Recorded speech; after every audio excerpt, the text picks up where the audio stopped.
Hello, everyone. Welcome back to the podcast.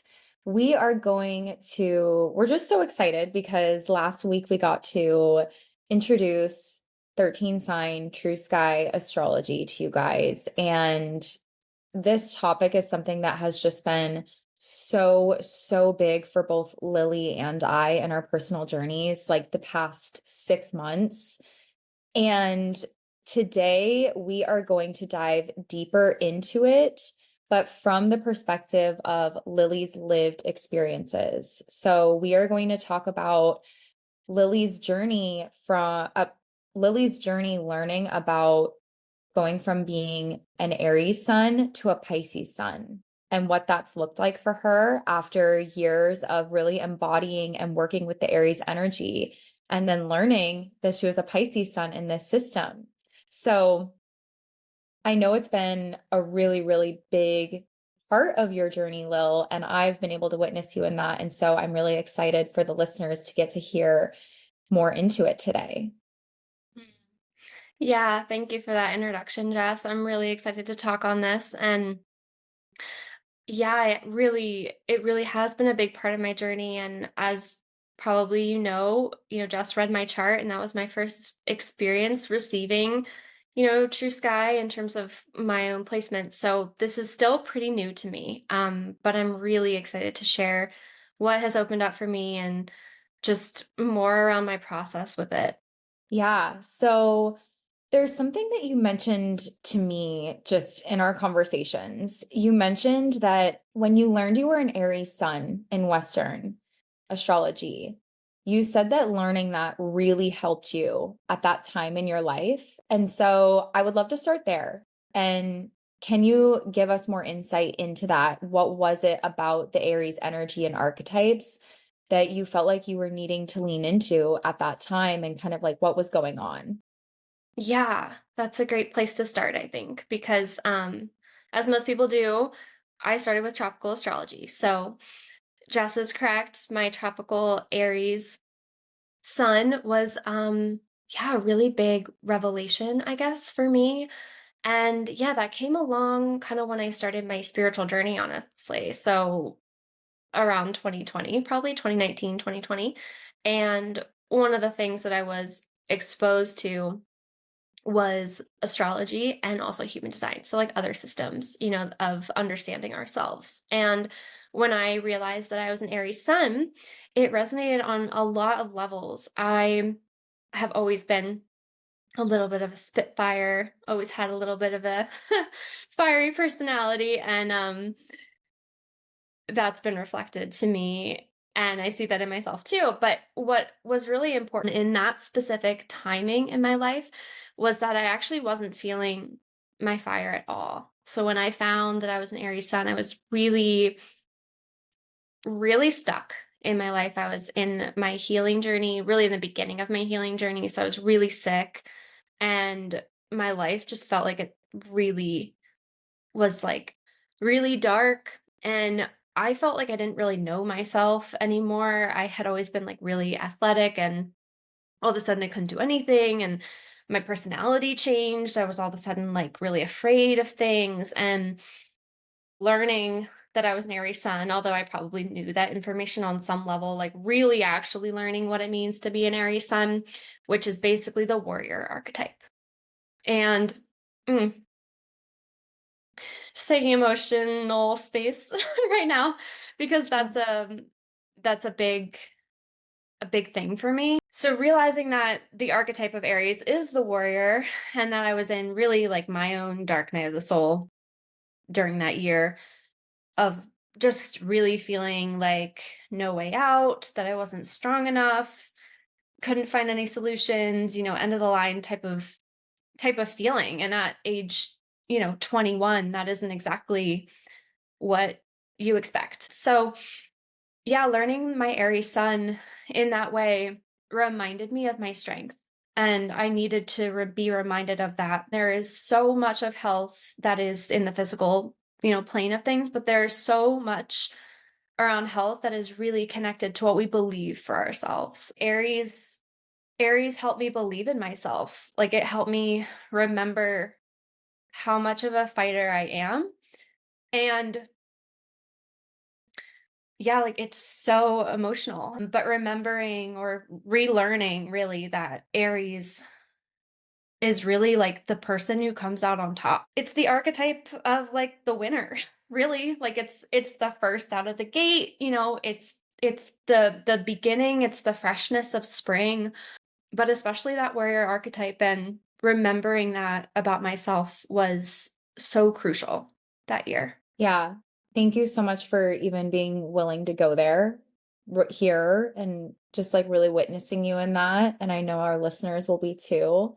But I just remember hearing you talk about that. And I was like, that is so profound. And to me, that speaks to, Lily and I are still really on this exploration of what is Western astrology? What role does that play?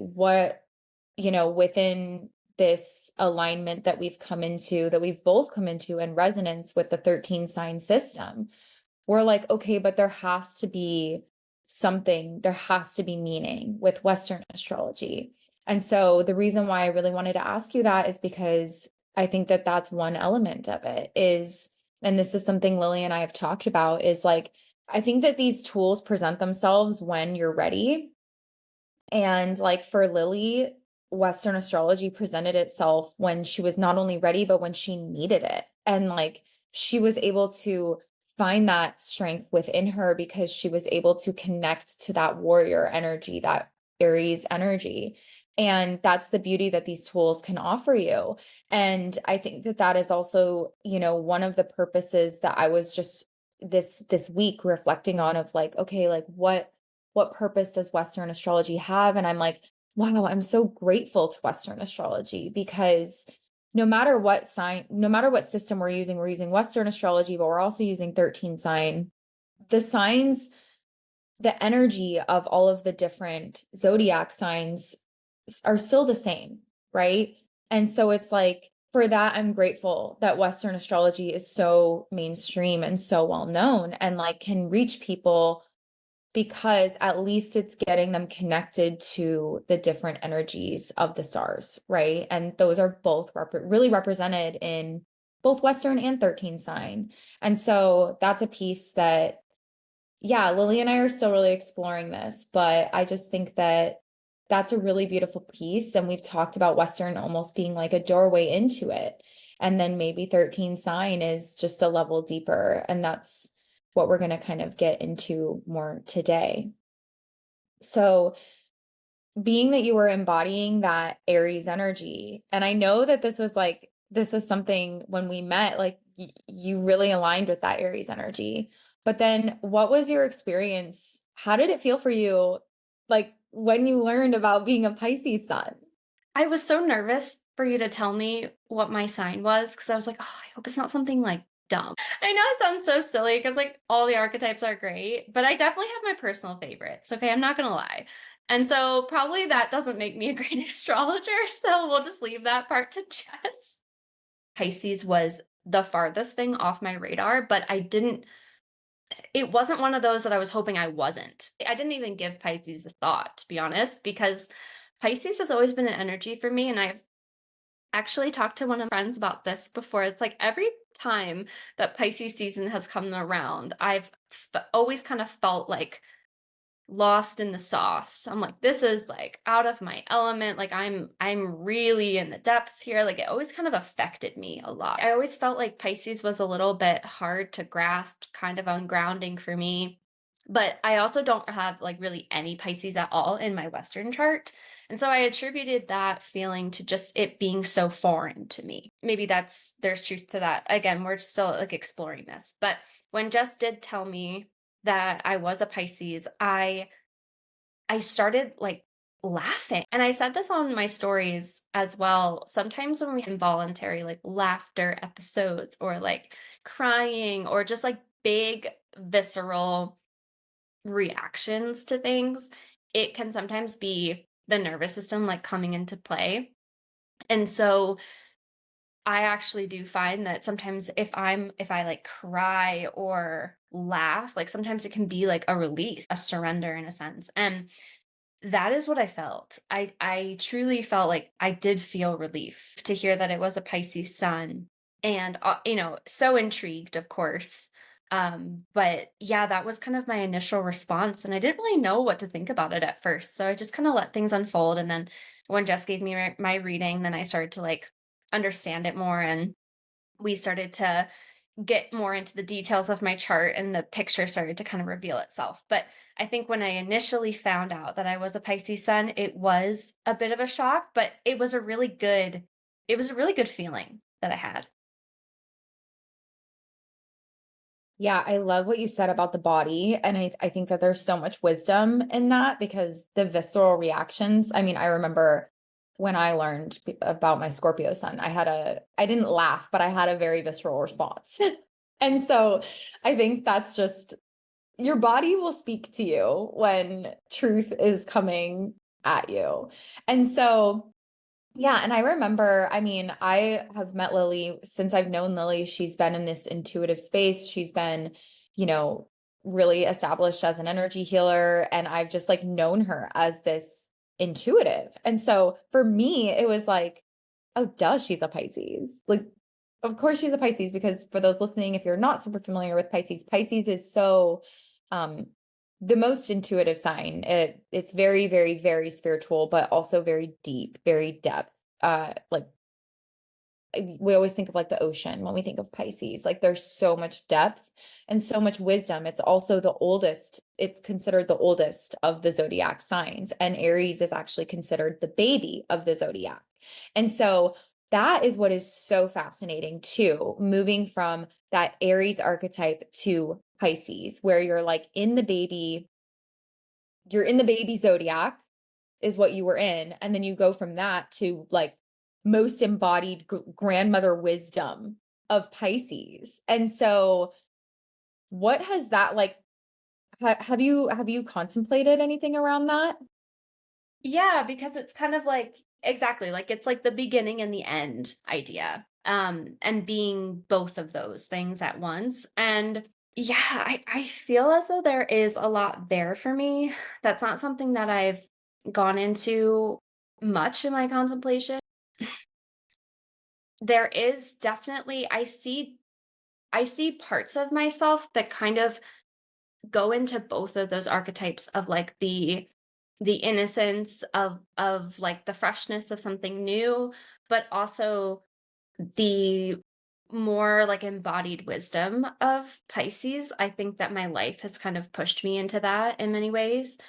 I think that that's something that I think is going to be more coming to the forefront. I think this kind of like it's a circle, like this like cyclical experience for me. So I do get a lot of wheels and cycle kind of imagery for me personally. And so I wonder if that has something to do with those two archetypes kind of working together. Yeah, I know that circles have been coming in a lot for you. That is like so interesting. Do you feel, I mean, like, what would you say? Because I know you've had some experiences too, where, you're like almost like you've shed the Aries and you're stepping into the Pisces. Like, can you bring us into some of those experiences? Yes, I can. That's been a very palpable experience. I don't know, I'm a 90s baby. I think most people probably listening to this podcast are 90s babies, but Hilary Duff, her song Come Clean has been my anthem, apparently, since this kind of experience. And really, in the last month, that I've been kind of moving through this in an even deeper way. And the song talks about, yeah, shedding. It talks about shedding colors, specifically like shedding every color. And I have been feeling into colors actually for myself and what's resonant and what do I like wearing and what do I like to express as in terms of like the colors that I wear. I have felt very intuitively that this movement for me into Pisces embodiment is crucial, and there's a couple of reasons why.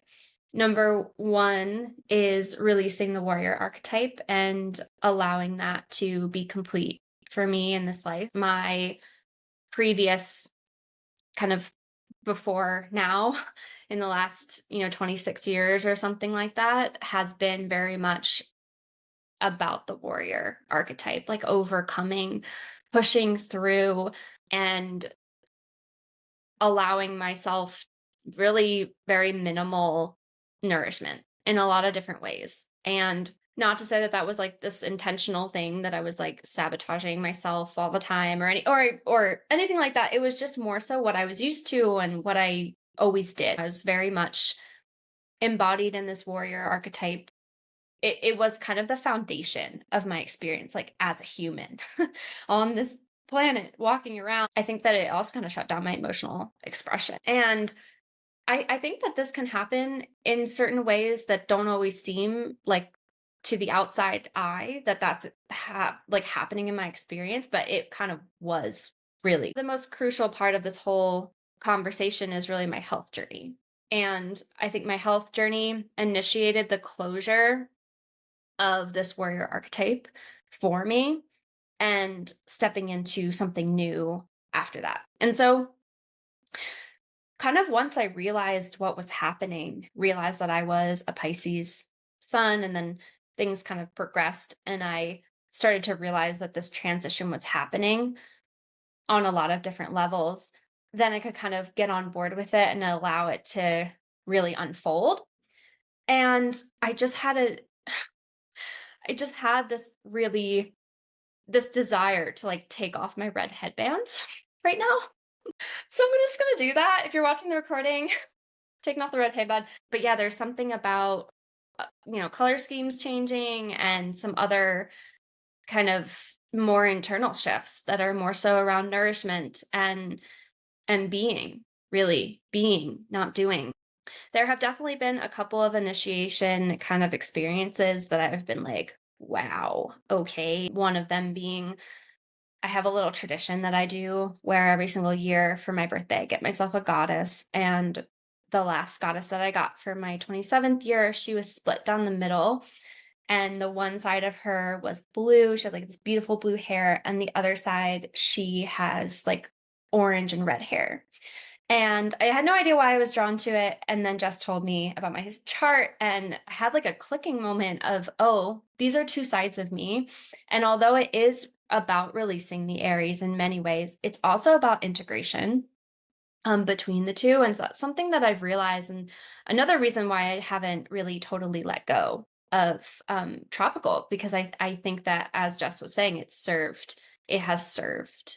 And I feel that so deeply, and if you're listening, like I hope this comes through because it has served. I needed that deeply. And I truly don't think that this transition could have happened if I hadn't really embraced all that Aries had to teach me. Wow. That was just, I love that. First of all, I love that you just took off your headband. She's shedding the old skin. But it makes so much sense because yeah, the red, it was almost like it's just that more brighter energy, and now you have like all neutrals around you. And so anyways, that was just like so embodied. But then the goddess, oh my goodness. Lily sent me a photo of this goddess that she has, this goddess painting, and I was like, holy shit. It's just crazy to me how, you know, you we came together, and then shortly after our coming together was like I was like, "Hey, I found this new type of astrology, and like, can I give you a reading like according to it?" And Lily was like, "Okay." And like since then, there have just been so many things I feel like in your journey, like the goddess photo being one of them, that have almost been these like reminders of, or like, what's the word I'm looking for? They've just been these yes, this is your journey, you know? And I've just like so seen that for you. And it's like so deeply like embodied in that goddess that you got yourself. And I'm like getting teary-eyed right now because I just feel this so palpably for you. And I think what you said about integrating is so important because it was so funny because like as you were talking about it, like before you even said integrate, like the word was in my head and I was like integrate. And then you said it and I was like, that needed to be said because I think that this is really just going back to what purpose does Western astrology have? And like this is something Lily and I, we've really explored the 13 sign space, the 13 sign TrueSky space. And you know, there's a lot of really strong opinions toward Western astrology and what it stands for. And both Lily and I are like, that just doesn't feel right. And so a part of this is like exactly what Lily said of like it did serve its purpose. And we believe that it serves its purpose for everyone in their own way. And so we just, yeah, reiterating what Lily said, we hope that you can really like grasp that, but understand that like this system, if you feel the resonance, like it found you for a reason and you are ready for it. Oh my gosh, yes. And thank you for reflecting back that, integration piece, because I think that is differentiating for my journey specifically. And I'm just going to speak to, this a little bit here. I think there's a lot of pressure in the spiritual space to like become something new overnight. And I think that being honest about, for myself, like being honest about that and being like, okay, integration is what I feel around this. And like, yes, there is a letting go of the warrior in a lot of senses, but there is this like higher wisdom of like integration that is really, I feel like being asked of me. I do think that there can be a lot of growth that's like all encompassing. And that's another beautiful thing about True Sky is that, of course, we're more than one thing and it's adding depth. And I think that's so amazing, because, and I think that that's a real opportunity for people who are listening and for the space in general. And actually, Tan, who we hope to have on the podcast at one point, she was actually speaking directly to this and sharing how she was like, this is such an opportunity for the astrology space, for the spiritual space to embrace all parts of ourselves and allow ourselves to be more represented by more depth. I think that's really where our uniqueness starts to, our authenticity starts to come in. Yeah. And just as you're speaking and talking about this, you're kind of touching on the notion of duality and how it's like we can be, it doesn't need to be like this or that. We can be so many different things, and there are so many different facets of self. And that is also very Pisces because Pisces is very connected to like the oneness, connected to just everything in life, and just really seeing that it all somehow integrates and flows together. And that is also why Pisces, like the ability to see that, but also walk that walk, like walk that is why Pisces is considered the oldest, one reason, the oldest, like most mature sign, like grandmother wisdom, because like Pisces can see that. Pisces can see everything, all that is, and it's just like, yeah, it's all, we're all just one, and it's so, and I think that that is something that Pisces really has to offer us, like especially those of us who don't have a lot of Pisces in our charts. Like I don't have any Pisces placements. So for me, it's like being able to witness that in you, it inspires me to embrace all aspects of myself, and to accept all aspects of myself, because that's also something that we've talked about. Like I have so many different facets of myself too. And I'm sure that so many other people listening to this do too. Like you don't have to be one way. And I just think that what it really sounds like is you were offered that warrior archetype when you needed it in your life. And it's almost like you have that strength now, like you have that within you. And it's almost like that will always be within you.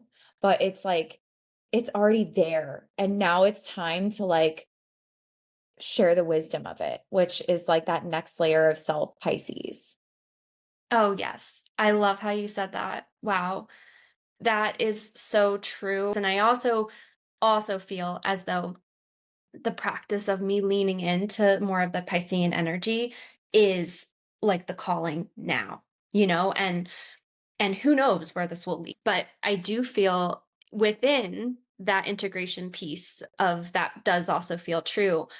It does feel true as well that this is my focus being on the Pisces energy and like allowing that to really thrive and really learning it, because it's been, I'll speak to this a little bit. I actually do resonate quite a lot with the Pisces energy once I have kind of learned about it from Jess. However, I resonate a lot with the more wounded parts of Pisces. And I've seen that a lot in myself as a child, being very sensitive, quite like introverted at some points, but the sensitivity for sure, and the getting lost in emotional processes, getting lost in the self, getting lost in others, this merging of boundaries between self and others. I've spoke a little bit to this on the reading, but I see a lot of those things as struggle points in my life. But what I really am starting to see in myself and what I'm really excited about is what Jess just said about how I have been stepping more and more so into the light side of Pisces and into the more embodied side of Pisces. And that is an exploration that I'm really excited about. Yeah, and I would love to reflect on like to you a few ways in which I've seen you embody your Pisces, if you're okay with that. Yes, I would love that. Okay. Well, the big thing that I think is like boundaries with you, and I feel like you've been really, really good about setting your life up in a new way where like you are more boundaried in a really healthy way. That's not like it's almost like you've gone through this new phase in your life with, your career and everything, and I feel like you've kind of like restructured how people can access your energy, and it feels more boundaried, and it's like that is very Pisces. Pisces is very understanding of like their worth, and very understanding of like when they need to put boundaries up when they are in their highest expression. So that has been something that I've definitely seen you step into, and then I've also really seen you step into knowing. So for those listening, if you have Pisces in your chart, alone time is so crucial for you to like recharge. And like for Lily, what I've heard her say is that like when she gets this like really, really, really great alone time, which I would love for you to speak on a little bit more, but it's like this coming home to herself is what I've heard her say. And I think that that's a piece of Pisces that is so, so important. I know that you mentioned like you've seen yourself being in some of the wounded aspects, and like one of the wounded, I guess wounded um aspects of Pisces is like losing yourself to like other people and your environment, because it's like that really watery, like that's why Pisces in her highest expression is very boundaried, because like she's water, like she flows, she's malleable, like she can really just like get in places, and like her energy can really be felt. And so I think that that's something that has been very, I've noticed you become more aware of that, and have these like solo retreats for yourself, which people heard about in the Arizona episode. And then how you've just twice I've heard you say, oh my gosh, it's just like this coming home to myself. So I would love to, if you have anything that you want to say around that.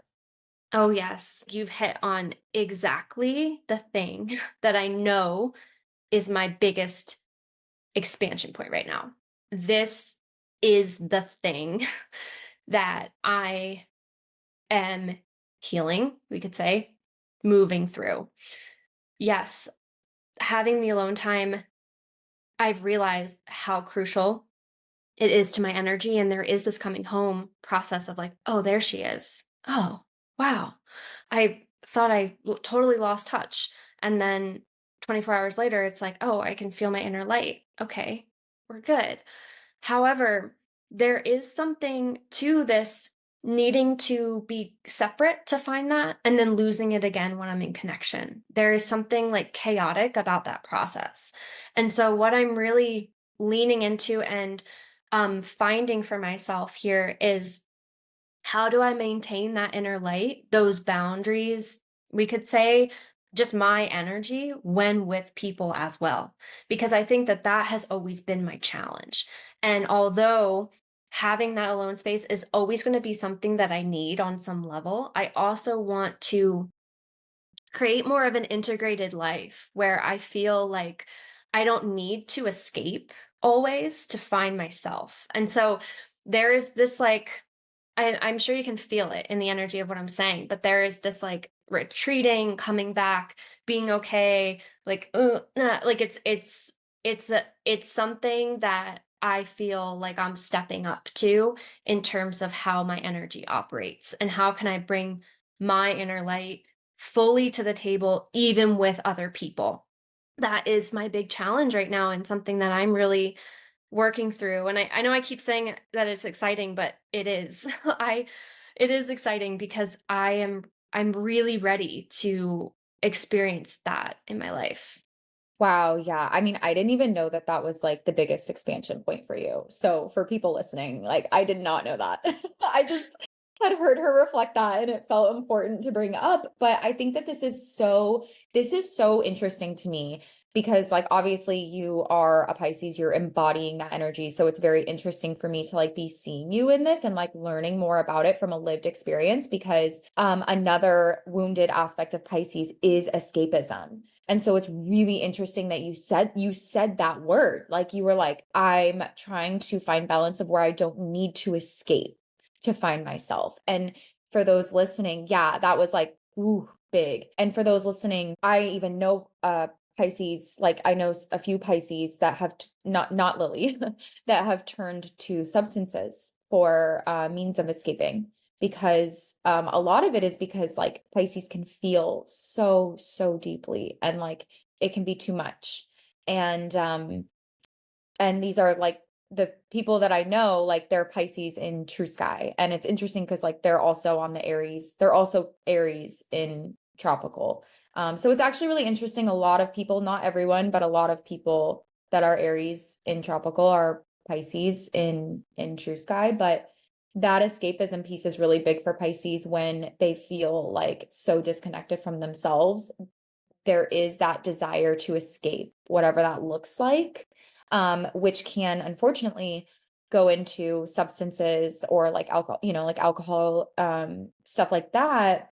But I know that has not been Lily's journey, but that is just something that I don't know, it feels important to like bring up for maybe anyone listening who may have these energies in their chart and like learning how to what Lily is talking about is like finding that connect. She's learning to find that connection to herself in a way that like feels like correct me if I'm wrong, but it kind of sounds like you're saying like in a way that feels like you're still like connected to your life. Hmm. Yeah, I think that's exactly it. It's about being connected to myself while being connected to others, really. And like yeah, like being able to lead my life when I'm with other people.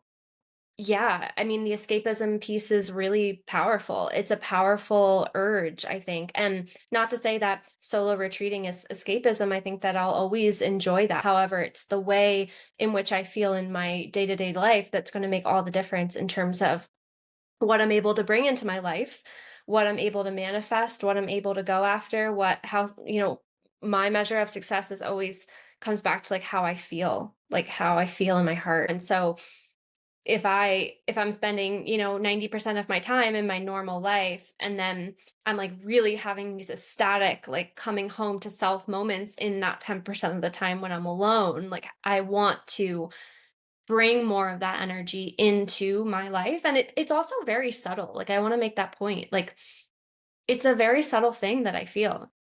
And this feels pretty vulnerable to share, but it is a very subtle experience of just slightly losing touch with me, but it is very, very significant because it influences everything else. It influences my relationships, it influences how I feel in them. And so I'm so glad that you brought to the table here as a discussion point, because yeah, this is the next kind of embodiment for me, next level. And it's also something that is, I'm sure you're able to relate to if you do have Pisces placements. And yeah, like Jess said, escapism can look many different ways. And there can be many different ways that we do those kind of, the self-abandonment, escapism, self-sabotage, all of those things are kind of interrelated. And so that's definitely an avenue of growth for Pisces from my experience. Yeah, thank you so much for sharing into all of that too. And I'm just excited for us. I feel like we'll have to do another episode for you to, once you do maybe feel more integrated in that aspect, because you're still really in that process, that could be something that we can revisit and look into. But Yes, for sure. I would love that. yeah, yeah. So I would say, coming now that I feel like you've really come into like full ownership of your Pisces sun, and like you're just doing the thing. And I mean, what would you say for people as they start to explore this system based on your experience? Like, what would you say to listeners, being that this is something that's pretty big that we're talking about here? Yeah, that's a great question. So, one avenue for me that has been so important is looking at TrueSky through the lens of other systems. So, looking at it through human design and the gene keys has really helped me to really take it for what it is. I, of course, felt the resonance through just the system itself, but I really wanted to explore the human design system and the gene keys through the lens of TrueSky.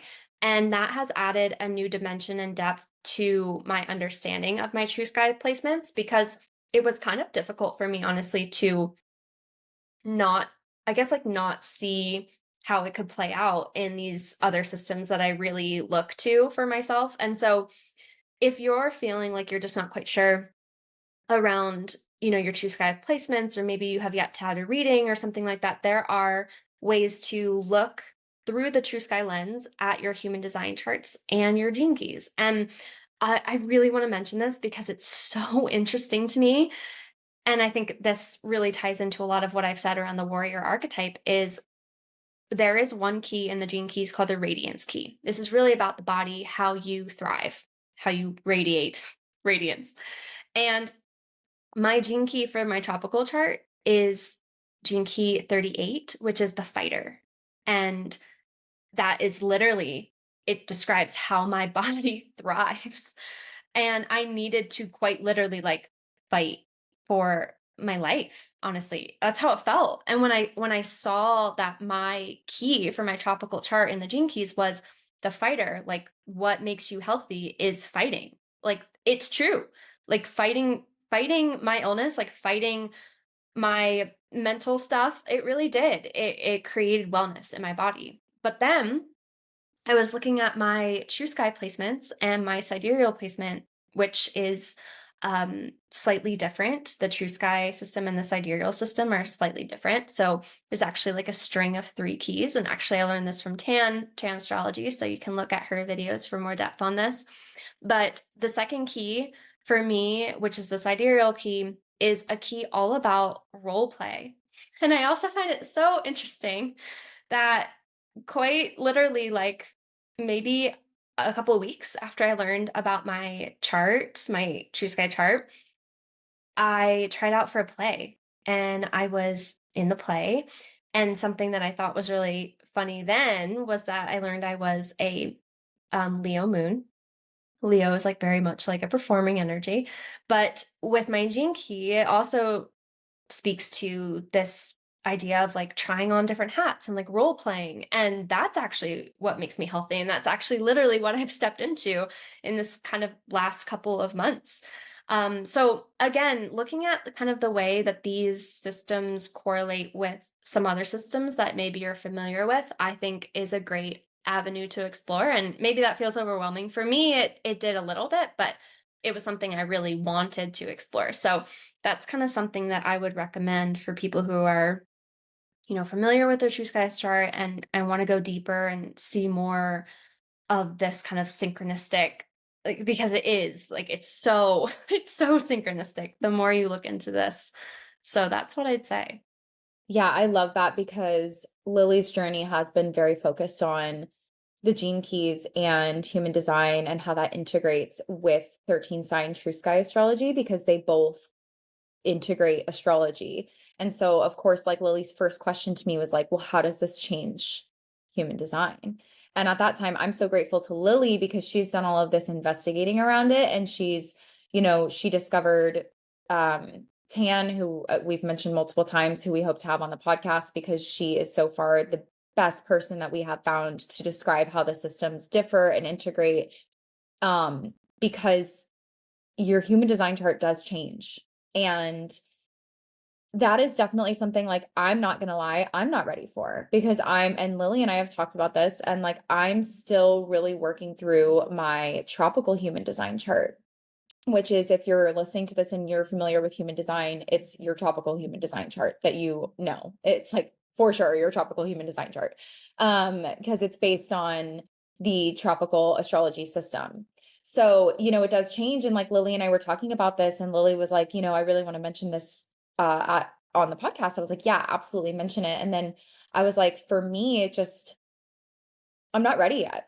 I'm just not ready yet. And I think that that's something to like really be okay with in this process you come into, as you come into this system.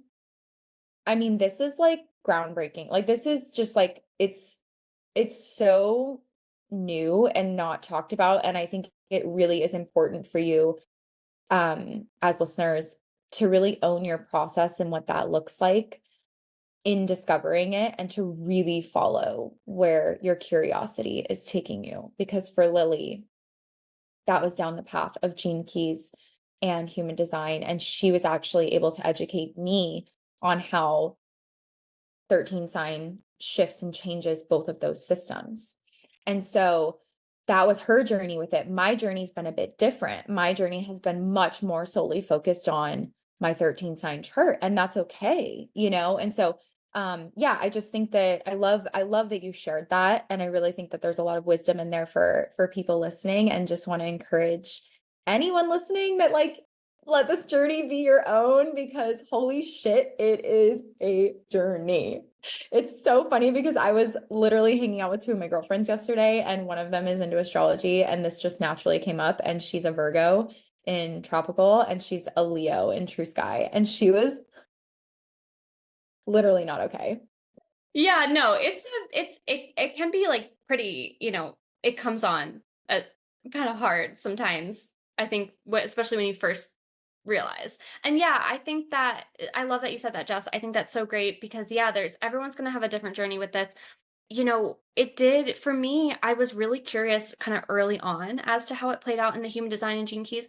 Yeah, but for other people, it might just totally be enough to just be with your astrology chart. I think it all comes down to what you really need at the time and also what you are being asked to embody, and if that comes down to looking more in depth like I have, great, and if not, that's also great. There's no timeline either. Like there's never a time to be like, okay, now I have to move on to this time, just to this exploration. It's all supposed to be a exploration intuitive process, and I think taking that away from it would be really stifling of your own kind of creativity in the experience. So totally agree with that, Jess, and I think that that is definitely a great point to bring up with listeners and just with this community in general, because it really just comes down to following your interests, really following your intuition, but also just like following your interests. And it's I have to mention this, but my human design chart, so it changes in the sidereal system and it changes to a 1-3.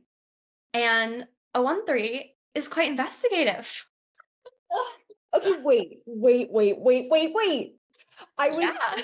really, when I used that word, when I was like, yeah, Lily investigated all of this stuff, I was like, oh my God, I can't believe she's not a 1-3 in the way that she like did that.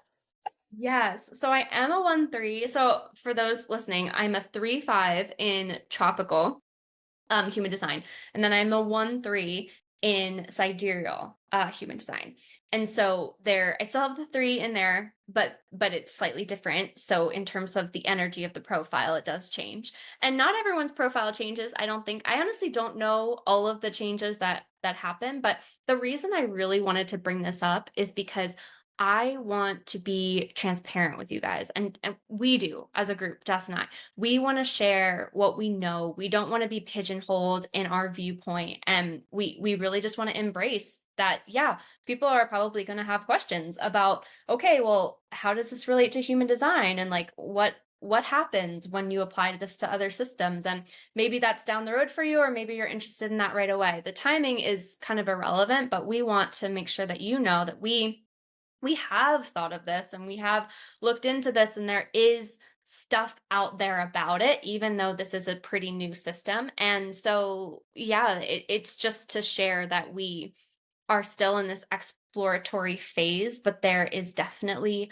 a lot out there in terms of how you can start to incorporate this system into other systems that you maybe have been following for years. So, just so you guys know, we're not going to go too in depth in terms of how to do that or the specifics of that, but just wanted to mention that here for anyone who was curious. Yeah, definitely. Definitely. Well, this was, I mean, I feel like we could talk about this for so long, but as we're wrapping up on time, is there anything else that you feel wants to be shared, wants to be known around this transition from it being an Aries sun, embodying an Aries sun, to stepping into embodiment of your Pisces sun? Hmm. I don't think so. I think that for me, this is exciting. And I just want to bring it back to that. Like this is fun. I mean, don't get me wrong, I've been definitely challenged and tested for sure. And there have been different parts of this initiatory process that have felt, yeah, maybe a little bit intimidating, I guess. But overall, it has felt like it's propelling me forward. And that to me feels really good. And I think I think I was a little emotional, to be honest, around the transition because it did feel so important and true. And it's also being reflected in my business, which is kind of like a whole nother topic. But my business has kind of become an avenue of that change as well. And so it's kind of touching all parts of my life. But I also just want to share that it's not,